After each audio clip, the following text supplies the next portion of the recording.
जैसे आपसे ये बोला कि let's say fifth term of a GP is 5. Find product of first, let me say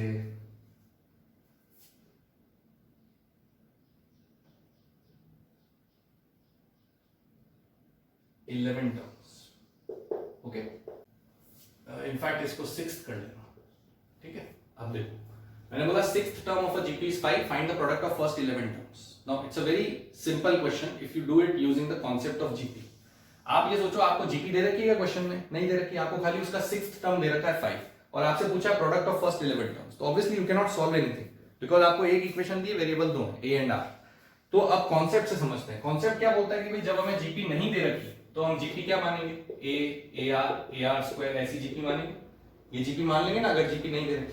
ठीक है, इसको मानने की जगह ध्यान से समझो, मैं जीपी को ऐसा भी तो मान सकता हूं कि भाई मैंने बीच में तो ए मान लिया, इस तरफ तो आर मल्टीप्लाई करता जाता हूं.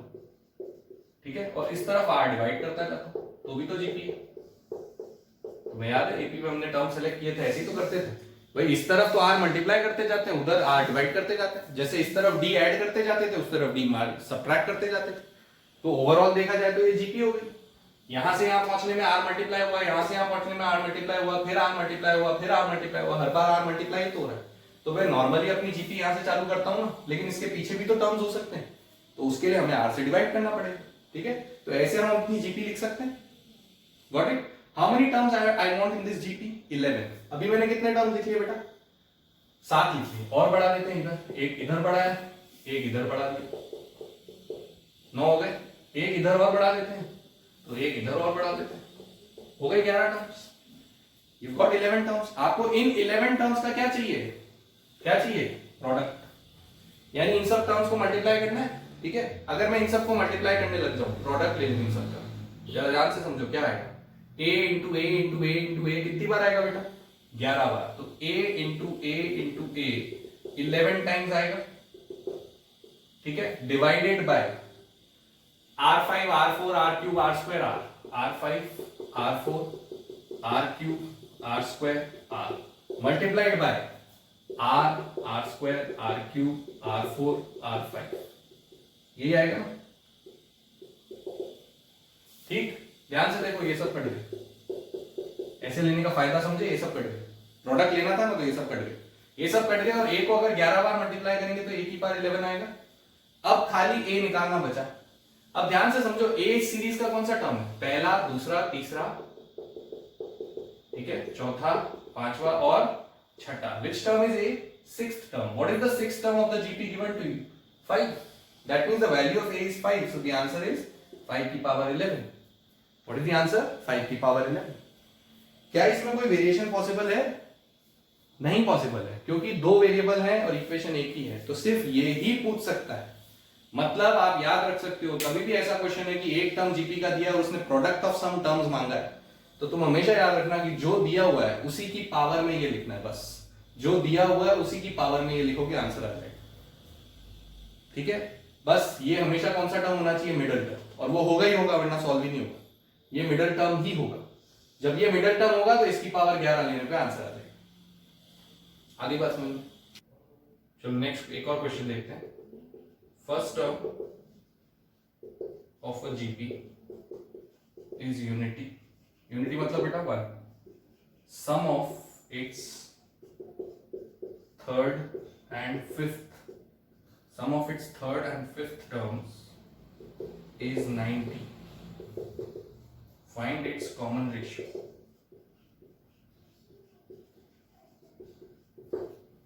ठीक है, first term of a GP is unity, sum of its third and fifth terms is 90. Find its common ratio. मतलब क्या निकालना है बेटा? आर निकालना है. फर्स्ट टर्म यानी क्या दे रखा है? ए. यूनिटी यानी 1. तो क्या दे रखा है हमें? A1 दे रखा है, आर हमें निकालना है. अब उसने बोला है third term plus fifth term किसके बराबर है? 90 के. ठीक है, आपको थर्ड टर्म पता है जीपी का क्या होता है? ए आर स्क्वायर. फिफ्थ टर्म पता है क्या होता है? A R 4. किसके बराबर बेटा? 90. ए कितना दे रखा है? 1. वैल्यू रखते हैं, आर स्क्वायर प्लस आर 4 बराबर कितना?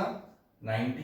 ये इक्वेशन आ गई. ठीक है, अब इस इक्वेशन में ध्यान से देखो, सारे टर्म्स इधर ले लिए, r4 plus are square minus 90 बराबर 0। ये क्वाड्रेटिक इक्वेशन आ गई। क्वाड्रेटिक कैसे हुई? डिग्री तो 4 है, लेकिन क्वाड्रेटिक कैसे हुई कि मैं आर स्क्वायर को अगर t मान लूं, suppose let r square equal to t, क्योंकि आर स्क्वायर को t माना तो ये t स्क्वायर हो गया, ये इसी का स्क्वायर।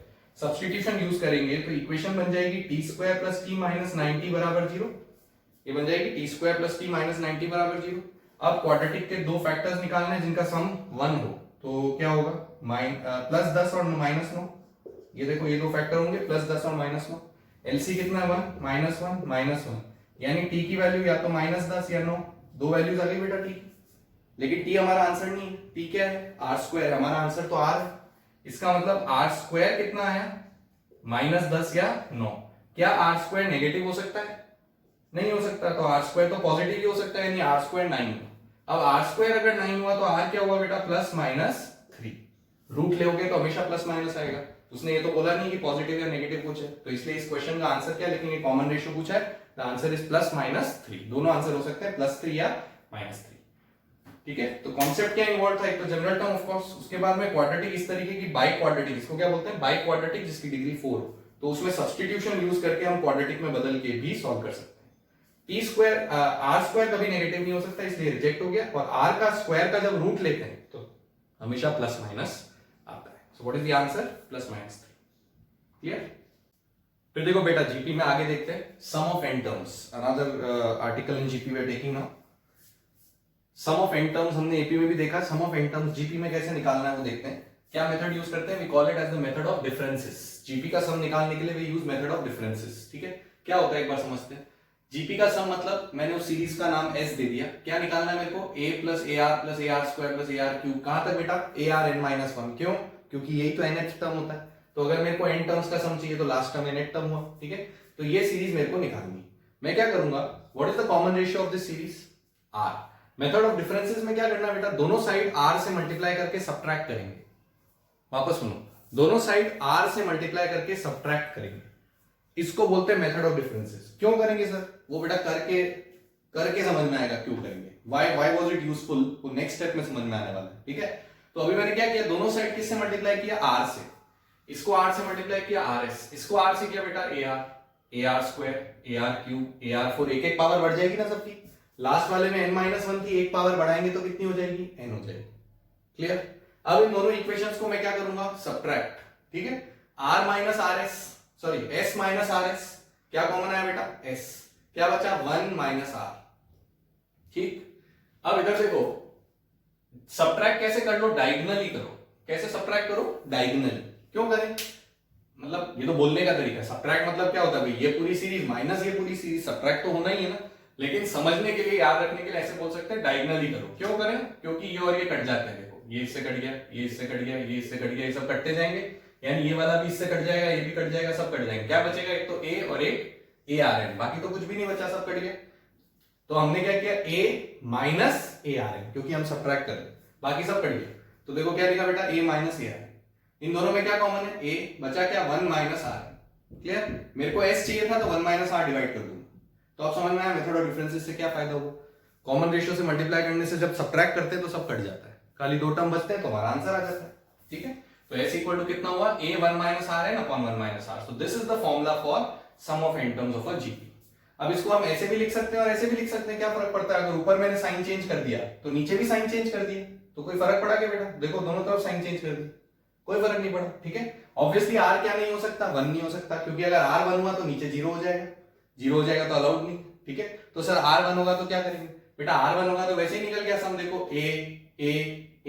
a सारे a हो गए, तो a को अगर आप 25 बार ऐड करोगे तो 25a आएगा, a को अगर आप n टाइम्स ऐड करोगे तो na आएगा। तो उसके लिए कोई फॉर्मूले की जरूरत है ही नहीं। तो ये फॉर्मूला कब वैलिड है? जब n r1 नहीं है। तो ये दो अलग अलग क्यों लिखने पड़ते हैं? लिखने की जरूरत नहीं है वैसे, लेकिन ऐसे याद रख सकते हैं कि भाई ये वाला तब यूज कर लो जब r1 से छोटा हो, ताकि 1 में से rn घटाएंगे तो पॉजिटिव आएगा। ये वाला तब याद कर लो जब r1 से बड़ा हो, ताकि rn में से 1 घटाएंगे तो पॉजिटिव आ जाएगा। वैसे दोनों सेम है, अभी तो मैंने प्रूव किया दोनों सेम है। ठीक है, तो तुम एक याद रख सकते हो, लेकिन अपने हिसाब से जब r1 से बड़ा हो तो rn-1 लिख लेना, तो नीचे भी r-1 लिख लेना। जब r1 से छोटा हो तो 1 rn लिख लेना, नीचे भी 1 r लिख लेना। दोनों में ये यूज करो तो भी चलेगा। लेकिन फिर क्या होता है, माइनस कॉमन लेना पड़ता है, वो स्टेप अवॉइड हो जाती है, ठीक है। फॉर एग्जाम्पल मैंने एक जीपी ली है 2 + 6 + 18 + एंड सो ऑन 20 टर्म्स तक मेरे को इसका सम निकालना है। Let us find it out. Firstly is it a GP, इसको इससे डिवाइड किया बेटा कितना है 3, इसको इससे डिवाइड किया 3, कॉमन रेशियो आ गया 3। सो इस सीरीज को देखा जाए तो फर्स्ट टर्म कितना है इसका 2, कॉमन रेशियो कितना है इसका 3, ठीक है। नंबर ऑफ टर्म्स कितने हैं 20। मेरे को तीनों चीजें मिल गई जो मेरे फॉर्मूले में आ रही है।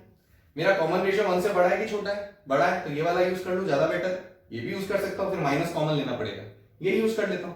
तो देखो मैंने ये यूज किया, ए की वैल्यू क्या लिखी बेटा 2, आर की वैल्यू कितनी है 3 की पावर n 20 -1 अपॉन r - 1 3 - 1, ठीक है। ये 3 - 1 कितना होता है 2, 2 से 2 क्या हो गया कैंसिल, क्या आंसर आ गया 3 की पावर 20 - 1। 3 की पावर 20 कैसे निकालेंगे, कोई जरूरत नहीं निकालने की, ऐसे ही आंसर मिलेगा आपको, ठीक है। इसी फॉर्म में ऑप्शंस मिलेंगे। सो 3 की power 20 - 1 is the sum of this GP. Simple, okay, 4-5 बार लिखोगे याद हो जाएगा। Alright, let's see another question.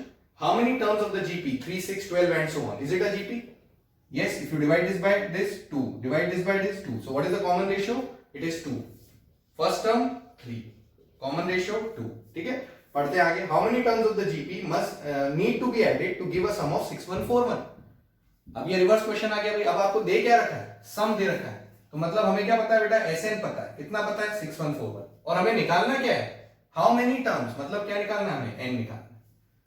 तो ऐसे क्वेश्चन हमने एपी में भी बहुत किए, n निकालना है, SN दे रखा है, ठीक है। तो कुछ नहीं करना, फॉर्मूला लगा देते हैं। यहाँ पे r 1 से बड़ा है कि छोटा, बड़ा है, तो ये वाला यूज कर लेता हूँ, ठीक है। इधर लिख रहा हूँ, देखो सम कितना है 6141, SN is equal to a कितना है बेटा 3 मल्टीप्लाइड बाय r कितना है 2 की पावर n -1 अपॉन 2 - 1, ये फॉर्मूला है हमारा, ठीक है। अब जरा ध्यान से देखो, ये हो गया 3 मल्टीप्लाइड बाय 2 की पावर n -1, 2 - 1 कितना होता है बेटा 1, ऑलराइट। सो इससे मेरे पास आ गया दिस इज इक्वल टू 6141, ठीक है। अब ये 3 इससे कट रहा है क्या, देखो 3 × 2 3 × 0 3 × 4 और 3 × 7 2047 कट गया। इसका मतलब 2 की power n -1 is equal to 2047, इसका मतलब 2 की power n is equal to 2048, ये इधर चला गया। अब 2 की कौन सी पावर में 2048 आता है ये तो देखना है। तो 2 की पावर 10 हमेशा मैंने बोला याद रखो 1024, वो याद है, तो 1024 का डबल करोगे तो 2048 आता है। इसका मतलब एक 2 और मल्टीप्लाई करना है, that means n should be 11। n को 10 रखते तो 1024 आता, उसका डबल करना है, मतलब n कितना हो गया 11। So what is the answer of this question, how many terms need to be added, 11 terms need to be added. Simple question, just the application of the formula. Clear है? Let's see the next question. अब की बार क्या बोला देखो, how many ratio of sum of first 3 terms to that of first 6 terms of a GP is 125:152। Ratio of sum of first 3 terms to that of first 6 terms. अब दो अलग अलग सम्स का हमें क्या दे रखा है, रेशियो, फर्स्ट 3 टर्म्स और फर्स्ट 6 टर्म्स। मतलब क्या दे रखा है बेटा, S3/S6, ये दे रखा है। रेशियो कितना दे रखा है 125/152। बताओ ये दे रखा है, ठीक है। लिख लेते हैं अब हम, हमें तो पता है। अब जीपी तो हमें दे ही नहीं रखी, तो हमें माननी पड़ेगी, और जब भी हमें माननी है तो हम हमेशा यही जीपी मानेंगे, स्टैंडर्ड वाली, ठीक है। तो हमने जीपी मान ली। What is the sum of first 3 terms, formula लगाएंगे, n = 3 रख के फॉर्मूला लगा देते हैं इसमें, ठीक है। तो a 1 - r की पावर में क्या आएगा बेटा 3, क्योंकि कितने टर्म्स है 3 टर्म्स, अपॉन क्या आएगा 1 - r, ये हो गया S3, अपॉन क्या लिखना है S6, यानी इस पूरे को डिवाइड करना है, किससे करना है डिवाइड बेटा, S6 कितना होगा, a 1 - r की पावर में क्या आएगा 6, बाकी तो सब वही है ना, same GP same a same r, खाली क्या चेंज हुआ n चेंज हुआ, तो n 6 हो गया, बराबर कितना दे रखा है 125/152। बताओ क्लियर, राइट। अब देखो जरा क्या क्या कटा, a कट गया, 1 - r कट गया, ओके। यानी मेरे पास क्या बचा बेटा 1 - r³ 1 - r6 बराबर 125/152, इतना बच गया, ठीक। अब थोड़ा सा ऑब्जर्वेशन, ये नहीं क्रॉस मल्टीप्लाई करा सॉल्व करने बैठ गए, नहीं, हल्का सा observation is always going to be better, okay. Just observe that what is the power of r here 3, what is it here 6, 3 का डबल 6 है, और हमेशा इस क्वेश्चन में तुम्हें डबल ही देगा, पक्की बात। मतलब जैसे मैंने क्या दिया 3 and 6, वो क्या दे सकता है 5 and 10, क्या दे सकता है 4 and 8, क्या दे सकता है 6 and 12, हमेशा डबल देगा, ठीक है। तो अब डबल देने का फायदा समझो, ये 3 है ये 6 है, राइट। हम हमें पता है ना भाई कि 3 का डबल 6 होता है, तो मैं इसको ऐसे लिख सकता हूं, ध्यान से देखना मैं क्या लिख रहा हूं, 1 माइनस आर क्यूब का स्क्वायर। बताओ, नीचे वाले R6 को मैंने आर क्यूब का स्क्वायर लिख दिया, लिख सकते हैं, इंडेसिस पढ़ लिया, 3 इंटू 2 6 होता है। तो ये लिखने का फायदा क्या हुआ, फायदा ये हुआ बेटा कि अब मैं इस 1 को भी 1 का स्क्वायर लिख सकता हूं, 1 का स्क्वायर 1 होता है। अब तुम्हें नीचे आइडेंटिटी दिख रही, कौन सी आइडेंटिटी, ए स्क्वायर माइनस बी स्क्वायर, क्या होता है, ए माइनस बी ए प्लस बी, इसमें आइडेंटिटी लगा दी। ऊपर वाला तो एज इट इज ही रहेगा, नीचे क्या बन गया बेटा, 1 minus r cube into 1 plus r cube बराबर 125 अपॉन 152, आया ना। तो अब समझ में आया फायदा, ये और ये कैंसिल हो गया। तो तुम्हारा क्वेश्चन सिंप्लीफाई हो गया ना, बजाय इसके कि मैं क्रॉस मल्टीप्लाई करके सॉल्व करता, देयर वाज नो पॉइंट। तो हमेशा डबल ही आएगा, डबल आएगा तो हमेशा ये चीज लग जाएगी। जैसे मान लो यहाँ 4 होता है, यहाँ 8 होता, तो तुम इसको 4 का स्क्वायर लिख लेते, फिर एक फैक्टर कट जाता, ठीक है। बस अब इसको आगे सॉल्व कर लेंगे, तो क्रॉस मल्टीप्लाई कर लो, इसको इधर और इन दोनों को इधर ले लेते हैं। तो बेटा इतना आ गया, देखो 1 प्लस आर क्यूब बराबर 152 अपॉन 125, इससे आर क्यूब बराबर कितना है, 152 अपॉन 125 माइनस 1, एलसीएम लिया तो 152 माइनस 125 अपॉन 125 कितना हो गया बेटा, 27 अपॉन 125। ये आर क्यूब आया कि नहीं आया, आर क्यूब कितना आया, 27 अपॉन 125। तो आर कितना आएगा, इसका क्यूब रूट, 27 किसका क्यूब है, 3 का, 125 किसका क्यूब है, 5 का। तो बेटा आर कितना आया, 3/5 आया कि नहीं आया, आर की क्या वैल्यू है, 3/5, इसका क्यूब रूट, ठीक है। So what is the answer of this question, 3/5। The common ratio of the GP will be 3/5। Understand the method, always you have to use this way because he'll always give you double.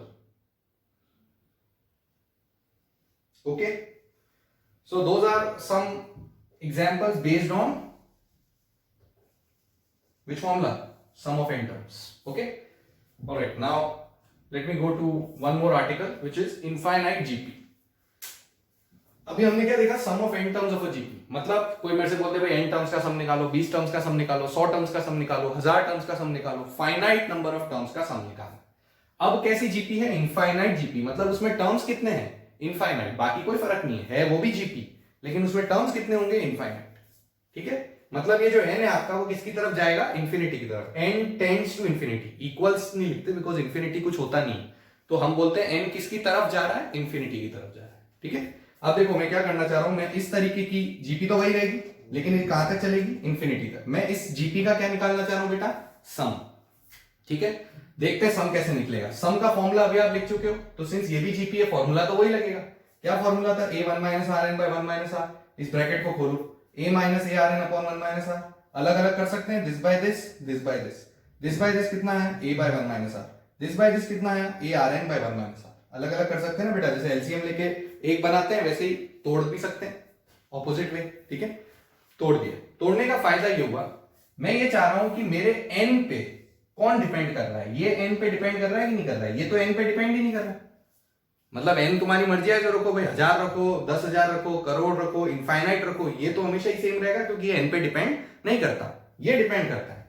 तो मेरे को इस term से मतलब है, इसलिए मैंने अलग अलग कर दिया। अब ध्यान से समझते हैं क्या मतलब है।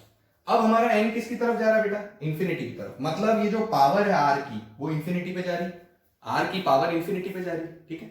अब जरा ध्यान से समझो एक चीज को, अच्छी तरह से समझो इसको कि अगर तुमसे कोई ऐसे बोले कि भाई मैं 2 है, 2 की पावर में 2 लेता हूं तो 4 आता है, 2 की पावर में 3 लेता हूं तो 8 आता है, 2 की पावर में 4 लेता हूं तो 16 आता है, तो what is the effect of increasing the power, number भी इंक्रीज हो रहा है, नंबर भी इंक्रीज हो रहा है, ठीक है। 2 की जगह 3 ले लो तो भी नंबर इंक्रीज होगा ना, पावर बढ़ाएंगे तो, ठीक है। अब अगर सपोज इसकी जगह मैं 1/2 ले लूं, 1/2 का स्क्वायर करेंगे बेटा 1/4 आ जाएगा, 1/2 का क्यूब करेंगे 1/8 आ जाएगा, 1/2 की पावर 4 करेंगे 1/16 आ जाएगा। अब नंबर बढ़ रहा है कि घट रहा है, ये जो नंबर्स हैं बढ़ रहे हैं कि घट रहे हैं, घट रहे हैं। ये नंबर तो बढ़ रहे थे, ठीक है, लेकिन ये नंबर क्या हो रहे हैं, घट रहे हैं। 1/4 सबसे बड़ा है, 1/8 छोटा है, फिर 1/16 और छोटा है। मतलब इस नंबर की पावर बढ़ाने पे नंबर घटता है, जबकि इस नंबर की पावर बढ़ाने पे नंबर बढ़ता है। तो फर्क क्या दोनों नंबर्स में, दोनों नंबर्स की बेस में फर्क है। ये जो बेस है वो 1 से क्या है बेटा, बड़ी, और ये बेस 1 से क्या है, छोटी। तो कोई भी बेस अगर 1 से छोटी होगी तो उसकी पावर बढ़ाने पे नंबर छोटा होता जाएगा, ठीक है, और कोई भी बेस अगर 1 से बड़ी होगी तो उसके पावर बढ़ाने पे नंबर बड़ा होता जाएगा, ये कॉन्सेप्ट दिमाग में होना चाहिए। ठीक है, तो अब इस वजह से मेरे को दो केस बनाने पड़ेंगे। क्या केस बनाने पड़ेंगे? एक तो जब ये r किससे बड़ा हो बेटा 1 से, और एक जब ये r किससे छोटा हो 1 से। अब मैंने यहाँ r की जगह क्या लिखा है? Mod r। क्यों लिखा है? क्योंकि r तो नेगेटिव भी हो सकता है। अगर मैं किसी नेगेटिव नंबर की बहुत बड़ी पावर ले लूं, इनफाइनाइट पावर ले लूं, तो भी वो पॉजिटिव हो जाएगा, क्योंकि बहुत बड़ी पावर का मतलब we can treat it as very large even power, तो पॉजिटिव हो जाएगा। ठीक है, तो कोई भी नंबर अगर आपके पास नेगेटिव है और उसकी आप बहुत लार्ज पावर लोगे तो भी वो पॉजिटिव हो जाता है, इसीलिए मॉड r लिखा है, क्योंकि नेगेटिव भी अलाउड है, पॉजिटिव भी अलाउड है, बस छोटा किससे होना चाहिए? 1 से। अभी उसका कारण समझा। दूसरा केस क्या है कि मॉड ऑफ r किससे बड़ा होना चाहिए? 1 से। दो केस बन गए। ठीक है, अब पहला केस जब r 1 से छोटा है, यानी ये वाला केस। अब इस केस में क्या हो रहा है बेटा? जैसे जैसे हम आगे जा रहे हैं टर्म्स घट रहे हैं ना, मतलब इस सीरीज में जैसे जैसे आगे बढ़ूंगा टर्म्स घटते जाएंगे। अब घटते जाएंगे तो घटते घटते क्या होगा? घटते घटते अगर मैं इस पावर को बहुत बड़ा बना दूं तो ये नंबर बहुत छोटा हो जाएगा। बहुत छोटा नंबर मतलब किसकी तरफ जाएगा? 0 की तरफ जाएगा। बिल्कुल, तो ये नंबर छोटा होता जा रहा है, छोटा, जैसे ये 0.25 है, ये 0.125 है, ये 0.0625 है, और छोटा होता जा रहा है कि नहीं होता जा रहा है? तो धीरे धीरे छोटा होते होते होते होते 0 की तरफ जाएगा कि नहीं जाएगा? जब इस पावर को मैं इंफिनिटी की तरफ ले जाऊंगा तो ये नंबर 0 की तरफ चला जाएगा। ठीक है, तो इसका मतलब क्या हुआ कि जब मेरा मॉड r 1 से छोटा है तो ये नंबर 0 की तरफ जाएगा कि नहीं जाएगा? जाएगा। तो ये जब 0 की तरफ जाएगा तो ये 0 हो गया पूरा, तो बचा क्या? a/1 - r। तो उस केस में s इंफिनिटी कितना हुआ हमारा? a/1 - r। Sum of infinite GP is a/1 - r। This is the formula. But ये कब वैलिड है? जब मॉड r 1 से छोटा हो, हमेशा वैलिड नहीं। दूसरा केस देखें, जब मॉड r 1 से बड़ा है, जैसे कि ये वाला केस।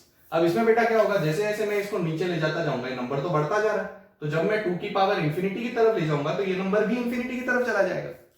ये तो बढ़ता जाएगा भैया, नहीं बढ़ता जाएगा, तो बढ़ता जाएगा तो इंफिनिटी की तरफ चला जाएगा। जब ये इंफिनिटी की तरफ चला गया तो r की पावर n किस पे चला गया? इंफिनिटी पे। किसी भी फाइनाइट में से इनफाइनाइट सब्ट्रैक्ट करोगे तो आंसर तो इनफाइनाइट ही आएगा। तुमने बोला भाई 1 करोड़ में से इंफिनिटी सब्ट्रैक्ट किया तो इंफिनिटी आएगा। ठीक है, नेगेटिव इंफिनिटी आया या पॉजिटिव इंफिनिटी आया, इंफिनिटी तो आएगा ही आएगा, मतलब it is not a countable number. Okay, तो इस केस में हम क्या बोलेंगे? Does not exist. डीएनई मतलब डज नॉट एग्जिस्ट। तो ऐसा मत सोचना कि इनफाइनाइट जीपी का सम हमेशा a/1 - r होता है, नहीं होता है। कब होता है? जब मॉड r 1 से छोटा। जब मॉड r 1 से बड़ा होगा तो सम डज नॉट एग्जिस्ट। ठीक है बेटा, क्लियर है? So that is what we have to understand in infinite GP. एक एग्जांपल देख लेते हैं इनफाइनाइट जीपी का। जैसे अगर सपोज मैंने आपसे बोला कि भाई 1/3 minus 1/9 plus 1/27 minus 1/81 plus and so on up to infinity।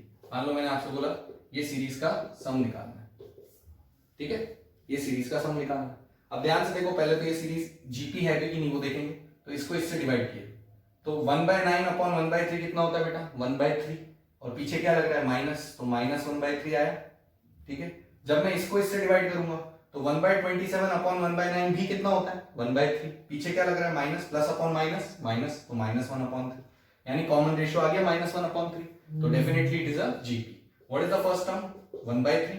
What is the common ratio? -1/3। What is the number of terms? Infinity. जैसे इंफिनिटी देखा और जीपी देखी, मतलब ये कैसी सीरीज है बेटा? Infinite GP. अब इनफाइनाइट जीपी में पहली बात क्या देखनी है कि मॉड r 1 से छोटा है कि बड़ा है? मॉड मतलब समझ गए ना? नेगेटिव होगा तो भी पॉजिटिव मान लो उसको। ठीक है, जैसे यहाँ पे r कितना हमारा? -1/3। इसका मॉड ले लो। मॉड लोगे तो कितना आएगा बेटा? मॉड लोगे तो कितना आएगा? 1/3। 1/3 1 से छोटा है कि बड़ा है? छोटा है। छोटा है मतलब इस कैटेगरी में आ गया। इस कैटेगरी में आ गया तो सम कितना आएगा? a/1 - r। और इस कैटेगरी में आता है तो सम एग्जिस्ट नहीं करता। ठीक है, तो बस अब कुछ नहीं करना, अब तो s इंफिनिटी का फॉर्मूला लगाना है। क्या होता है फॉर्मूला? a/1 - r। a कितना बेटा? 1/3। r कितना है? 1 माइनस तो फॉर्मूले में, ठीक है, r कितना है? -1/3। ये माइनस माइनस भूलना मत। जब r में माइनस है और पीछे भी माइनस है तो माइनस माइनस क्या हो जाएगा? प्लस हो जाएगा। तो ये आएगा 1/3 अपॉन 1 प्लस 1/3 विच इज 4/3। 3 से 3 क्या हो गया? कैंसल। आंसर कितना आया? 1/4। So what is the sum of this infinite GP? 1/4। Clear है? चलो फिर आगे कंटिन्यू करेंगे। ओके।